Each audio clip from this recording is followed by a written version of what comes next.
Maingay at masayang sinalubong ng mga taga-Tondo sa Maynila ang bagong taon. Hindi rin nila alintana ang mga rumorondang otoridad kahit ang ilang mga residente may bit-bit palang iligal na paputok.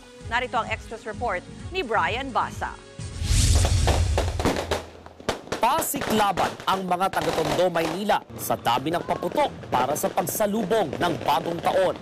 Bata man o matanda, may hawak na paputok.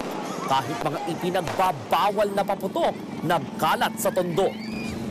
Tawag po rito, wish ko sana good health, prosperity, tsaka more blessing. Tsaka sana wala nang gulo, mag-ayos sa buong bansa.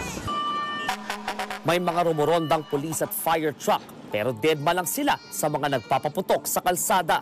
Kabi-kabila rin ang street party featuring karaoke at mga mesa para sa toma.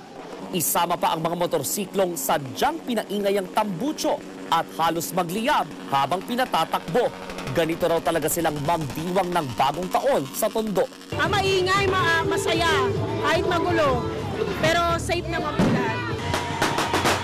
At nang sumapit na ang oras ng bagong taon, pinailaw nila ang langit gamit ang kani-kanilang mga paputok. Nagbabalita mula sa Frontline, Brian Basa, News 5. Mga kapatid, ako po si Ruth Cabal. Maging maalam at may pakialam sa mga may init at rumaratsyadang balita sa Frontline Express. Para maging updated sa balitaan, mag-subscribe lang sa social media pages ng News 5.